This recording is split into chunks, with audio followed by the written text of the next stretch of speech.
Kamerani yana yoqdim. U ham chiroyli emas. Qaddi qomat ham menikidan yomonroq. Ha, loyiha menejeri. Balki puli ko'proqdir.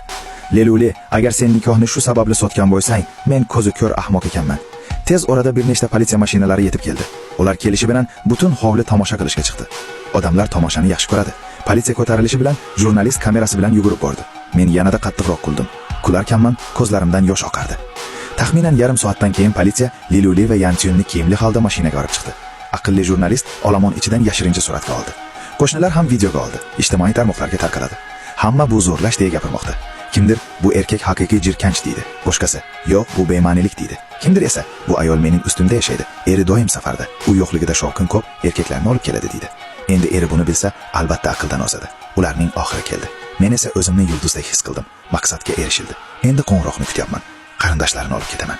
Xotinim meni ko'rganda qanday yuz kirarkan qiziq. Ijoradagi uyga qaytdim. Ko'p o'tmay politsiyadan qo'ng'iroq keldi. Bu Nancheng politsiyasi. Siz janob Wansizmi? Men jilmaydim, ammo ovozimni hayajonli qilib, "Ha, menman. Nima bo'ldi?" dedi u. "Bizga xabaringiz kelib tushdi. Xotiningiz zo'rlangan emish." Men darhol gapini bo'ldim. "Nima? Mening xotinimda ozor yetdimi? Uning ismi Leluli-ku." Politsiyachi meni tinchlantirdi. "Xavotir olmang.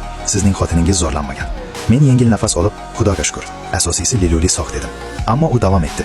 "Lekin u sizga xiyonat qilgan. Bu munosabat o'zaro rozilik bilan bo'lgan." Shu so'zlardan keyin uzoq vaqt jim qoldim. Go'yo ezilgandek ko'rindim. "Bu qiyin, lekin o'zingizni tuting", dedi u.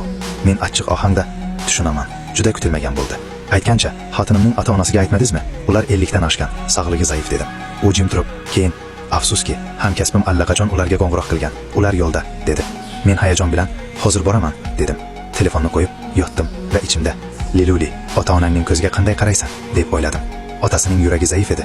G'azabdan o'lib qolarmikan? Ichimdan kuldim. Yarim tunda politsiya bo'limiga bordim. Ichkariga tashvishli qiyofada kirdim. Yuzimda yashiringan g'azab. Leluli bo'sh nigoh bilan o'tirardi. Meni ko'rib boshini egdi. Politsiya suhbatidan so'ng sekin yoniga bordim. Qo'lidan muloyim ushladim. U tortmoqchi bo'ldi, lekin men qo'yib yubormadim. "Azizam, nega?" dedim. "Men senga yomon munosabatda bo'ldimmi?" U indamadi. Shu payt telefon jiringladi. "Ota-onang", dedim. "Javob berasang ham bo'ladi, lekin nima deysan, o'ylab ko'r." Chetga chiqib javob berdim. "Otam yana yuragidan bo'ldimi? Men hozir bo'limdaman, Levlini olib kelaman." Unga qarab, "Nega turibsan? Yura qol. Otang seni deb shifoxonaga tushdi. Bizning masalani keyin hal qilamiz", dedim. Mashinada oynani tushirib, sovuq havodan nafas oldim va birdan, "Sen homiladormisan?" deb so'radim. U jim qarab turdi. "Agar oilani saqlamoqchi bo'lsang, boladan qutul. Men bu bola menikiga ishonmayman va begonani boqmayman", dedim. U hamon jim edi. Shifoxonaga yetib keldik. Qaynonam Van Syutsen reanimatsiya oldida edi. Yonida Livli o'tirardi. Oldiga yugurib bordim. "Ona, otamchi?" dedim. "Ahvoli og'ir", dedi u va qo'limdan ushlab, "Kechir bizni, qizni yomon tarbiyaladik, seni sharmanda qildik", dedi. "Keyin gaplashamiz. Operatsiya uchun to'lanmadimi? Men to'layman", dedim. U uyat bilan, "Qanday qilib sendan bo'la olamiz", dedi. Men qo'lini silab, "Men yetimman. Sizlar menga oila bo'ldingiz. Livli bo'lmasa ham yordam beraman", dedim va kassaga bordim. Qaynonam ortimdan qarab qoldi. Ayb uni ichidan ezardi. U Livliga yaqinlashib, "Meni ona deb atama. Menda bunday uyatsiz qiz yo'q", dedi va yuziga shapaloq tushirdi. "Shavovam shunchalik yaxshi, sen esa bunday qilding. Endi o'zing o'yla", dedi. Livli yig'lab, "Ona, kechir", dedi, ammo qo'lini tortib oldi va operatsiya eshigiga qarab o'tirdi. Men qaytib kelib, "Ona, xavotir olmang, otam tuzaladi.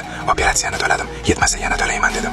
Van Syutsen ko'zida uyat va minnatdorlik bilan, "Agar ajrashmoqchi bo'lsang, qarshi emasmiz. Pulni ham olmaymiz, davolanishni ham qaytaramiz", dedi.